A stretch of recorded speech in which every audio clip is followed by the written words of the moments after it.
This is the T300 RS, a wheel you can call one of the veterans in sim racing. However, should you get one in 2023? I've bought and used one for almost 2 years after being replaced. From my experience, it was a trusty unit with great force feedback, good details, and the price wasn't really too bad. Those are just one of the few reasons why it's been so popular over the years. However, I've asked Trustmaster for a review unit so we could see if it still has it for 2023, especially when so many wheels have come along, including cheap direct drives. The T300 we have here is the RS GT. That comes with the GT version of the T300 pedals. There's also a cheaper 2-pedal version of the T300 RS.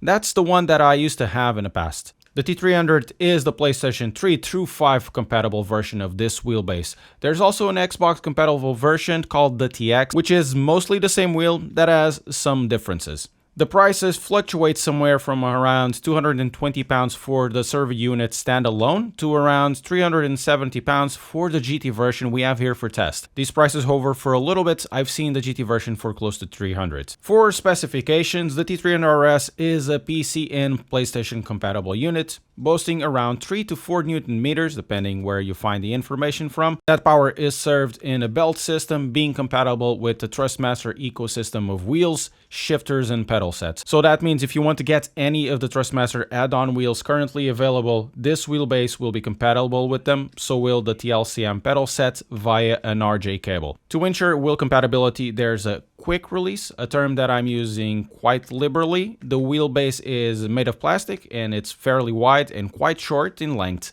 Because of the shape, it's really not too bad on a rig. The wheel that comes attached is a 28cm wheel with a common PlayStation buttons. It's a rubber-coated wheel with some dimpling for grip. On the front of the wheelbase, there are 2 buttons for R3 and L3, a switch for PC and PlayStation compatibility, and also a mode button. On the back, there's the insert for the power lead. The wheelbase itself has a transformer unit, so it makes it a little bit more compact. There's the USB-A lead that cannot be removed, and then you have the insert for the RG cables for the shifter and pedals. These GT pedals are a little bit different from the normal T3PA ones. The faces are slightly different, with the main change being a wider brake pedal face that cannot be moved from side to side.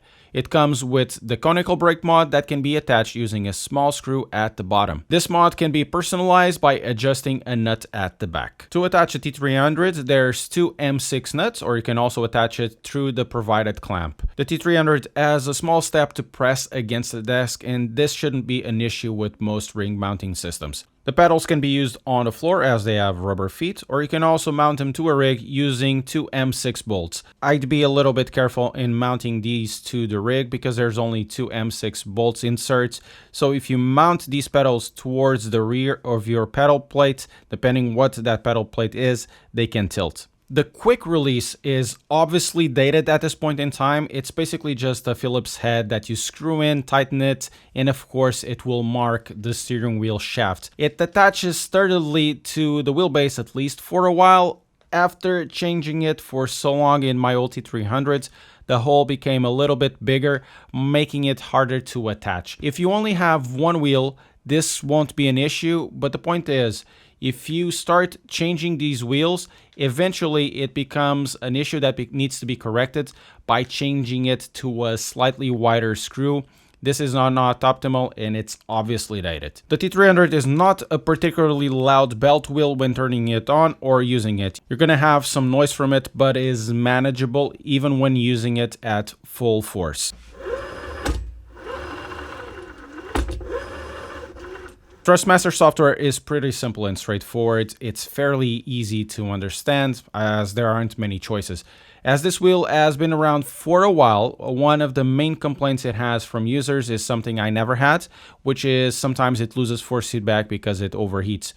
To preemptively avoid this issue and extend the life of the unit, I've always used it with the same settings or very similar settings as recommended by Inside Sim Racing back in 2013. So 75% force, which avoids also the clipping, 100% periodic and constant, 0% spring, and 0% damper. Let's talk about the driving experience, because the driving experience is what makes this wheel so interesting, and it's basically still as I remember it. First of all, I love the ergonomics of the wheel. It's very small, but everything is readily available, except of course the 2 buttons on the wheelbase. It's a comfortable wheel. The touch is okay, just a little bit on the rubbery side. It works well with the torque level it has. The driving is where this wheel both excels for the price, but at the same time it shows it's a Thrustmaster wheel and it's a bit on the dated side. The force is quite good for the price, surprisingly strong, that even allows for some drifting. The belt system, for what it is and for how old it is, it's fairly undampened. That allows for really snappy reactions on the wheel and a very competent feel. It's not a completely smooth experience. There's always a little bit of cogging, not something that would put you out of your experience. Compared to the Fanatec CSL I had in the past, of course it's evident, though the way it's tuned, the cogging comes sometimes as an advantage. In Assetto Corsa Competizione, it works extremely well. Assetto Corsa Competizione has really good settings from the get-go. It works better if you have the old Formula wheel because of all of the buttons, but I digress. Assetto Corsa has a very familiar feel. All the details are there for an informed drive because of how it is tuned, and because it is mostly a freely spinning wheel. You can feel fine details like rear wheel loss of front grip. You can feel the tire slip going over. You can feel the compression and uncompression of the suspension. You can feel most of the small and big details, and honestly it doesn't really miss a beat. It is not perfect, as sometimes it can feel a little bit grainy. Gran Turismo 7 was a positive experience. I was thinking it would be an informative drive, but I was positively impressed with it. First of all, Gran Turismo does require force on the wheel. When the setting is fairly high, the drive is pretty good. GT7 gives a fair bit of dampening on the wheel, more on road cars. It allows for a precise and fast drive that changes when the tires or suspension are changed. I wish there was more information from curbs, but the compressing and uncompressing of the springs when you go over some crests, it feels really informative. Rallying with this wheel was very interesting. It gave all the details over the grass and over the gravel and going over the crests. And this is the reason why I said that the cogging came as an advantage for this wheel, especially on the way it was tuned. Gran Turismo 7, I think that the cogging serves as an advantage for this wheel because you'll feel the loss of front grip past the slip angle, the wheel will release just a little bit, and the cogging will give that info very naturally. Maybe I should revisit the force feedback on Gran Turismo 7 using more wheels that I have here, so subscribe to keep up to date. The pedals on this GT version are like the other T3PAs I've used. I think they are pretty good for a pedal kit. I like the brake modulation. The force of the rubber is precise enough for a potentiometer based pedal set. The spring rates are very decent. On the floor it is usable as the pedal set as the right spring rates, and using it on the floor I found it completely adequate in Gran Turismo 7. I really like the conical brake mod. I think it makes this pedal set more usable as well. You have the possibility with the conical brake mod to emulate a little bit of space where you can trail brake your force or just connect it directly to your pedal arm, and then you have the full force of the conical brake mod. The clamp on this wheel works pretty well. It fixes to your desk quite sturdily, except when you push it down it raises the back just a little bit. The T300 RS is exactly like I remember it. It's a good belt wheelbase in a decent price point. The T3PA pedals are basically a ribbon on top of an excellent package. It has an excellent force feedback, the possibility to be part of the Thrustmaster ecosystem. I still think that in 2023 it's quite a good deal.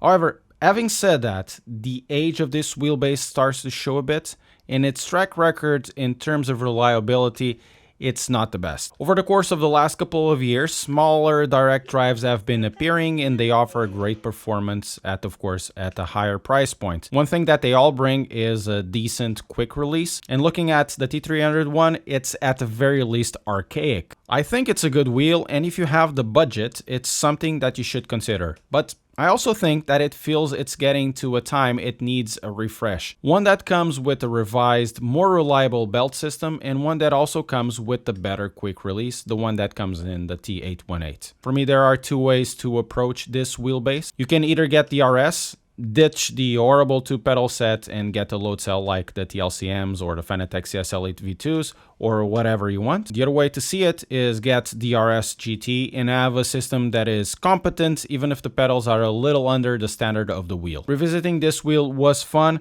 I'll check it out in the future, comparing it with the G923 and also with the Fanatec CSL DD, as I did in the past with the old Fanatec. But if you want to check out more budget wheels, check out this guide.